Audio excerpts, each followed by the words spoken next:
Merci, Monsieur le Président, Madame la Ministre, chers collègues. Madame la Ministre, nous sommes très heureux de vous retrouver aujourd'hui pour discuter d'un texte essentiel pour l'avenir de la diversité et de la souveraineté culturelle.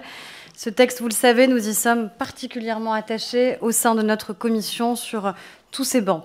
Il est assez inhabituel que les députés eux-mêmes demandent à passer par le biais d'ordonnances, mais c'est pourtant ce que nous avons fait, parce que nous avons agi en responsabilité afin que les directives qui sont essentielles à l'avenir du secteur et de la création française puissent être transposées dans les meilleurs délais.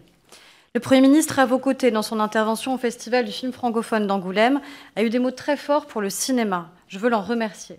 Les moyens du CNC seront renforcés à hauteur de 165 millions d'euros. Les salles de cinéma et les distributeurs particulièrement fragilisés seront soutenus. Le recours aux ordonnances ne nous a pas empêchés de travailler au cours des auditions tenues la semaine dernière. Elles nous ont permis de largement affiner et enrichir le texte.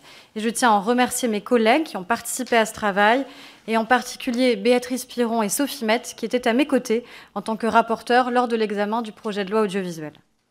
S'agissant de la directive relative aux droits d'auteur, dont la transposition est assurée par l'article 24 bis, ce texte comprend des avancées considérables. La plus notable est évidemment la fin du régime d'irresponsabilité des plateformes, qui devront désormais répondre des contenus mis en ligne par leur intermédiaire et répondre ainsi aux exigences du respect des droits d'auteur et des droits voisins. Le texte permettra aussi de transposer les dispositions de la directive relative à la rémunération des auteurs et des artistes-interprètes afin qu'ils bénéficient d'une rémunération supplémentaire si leur rémunération initiale est exagérément faible. Je me félicite de l'engagement que vous prenez devant notre commission de conserver l'équilibre trouvé lors de l'examen ici en première lecture dans la rédaction des ordonnances que vous allez prendre. Je pense notamment à la nécessité d'une rémunération qui reste appropriée à la valeur économique et également la possibilité du maintien des forfaits. Je porte sur ces sujets, sur le 24 bis, deux autres amendements. Le premier est destiné à faire en sorte que les auteurs et les artistes-interprètes puissent conserver la possibilité de ne pas autoriser le partage des contenus sur les plateformes. Le second doit permettre à la Hadopi d'exercer toute son expertise pour protéger les contenus partagés encore trop souvent sans l'autorisation des auteurs ou des artistes. Avec l'article 24 ter, nous transposons la directive SMA de 2018, qui modifie elle-même la directive originelle de 2010.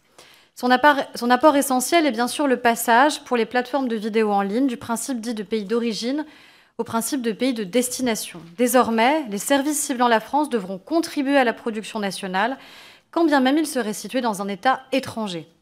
Au-delà, l'ordonnance permettra de procéder à des ajustements indispensables. Mutualisation de la contribution au cinéma au niveau du groupe et non plus au niveau des services, association des auteurs aux accords entre éditeurs et professionnels du secteur, renforcement des pouvoirs d'enquête du CSA et conventionnement des services à la demande de celui-ci. J'ai souhaité déposer plusieurs amendements afin que certains sujets figurent bien dans les textes qui seront repris par le gouvernement. Le premier est l'étendue des droits pris en compte au titre de la contribution ou la question dite des droits mondes. Il va de soi que la contribution des plateformes à la production ne pourra être calculée sur la base des droits mondes, sous peine de voir l'effet attendu et espéré pratiquement réduit à néant. Les deux autres points concernent la production indépendante, dont les critères doivent être soigneusement définis pour protéger la création et la part d'œuvres d'expression originale française. Les autres amendements apportent des précisions sur le texte des ordonnances à venir, précisions qui nous semblent particulièrement nécessaires, celle selon laquelle l'audiovisuel et le cinéma demeurent dans deux couloirs distincts de soutien à la production. Au-delà, l'accessibilité des programmes aux personnes en situation de handicap et la visibilité des programmes d'intérêt général semblent mériter une mention. Enfin, un amendement à la fin de l'article 24 ter doit permettre de renforcer les pouvoirs du CSA et du CNC relatifs aux plateformes, en s'assurant qu'ils pourront échanger des informations non seulement sur le chiffre d'affaires, mais aussi sur le nombre d'utilisateurs de la plateforme. Cela permettra, disons, d'y voir plus clair, car nous savons que les données transmises sur les chiffres d'affaires sont parfois surprenantes, pour le dire poliment. Nous le savons, et vous en êtes convaincue, Madame la Ministre, il faudra aller plus loin. La chronologie des médias est un de ces sujets, le Premier ministre s'y est clairement engagé.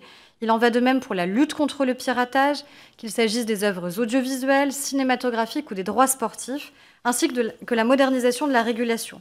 Nous croyons dans notre commission à la complémentarité, donc à la fusion entre le CSA et la Hadopi.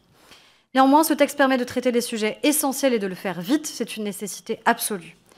Pour conclure, je souhaiterais aborder un sujet qui me tient à cœur, qui est la place de la salle de cinéma dans la définition juridique d'une œuvre cinématographique. Je souhaitais que cette place soit reconnue expressément dans le texte.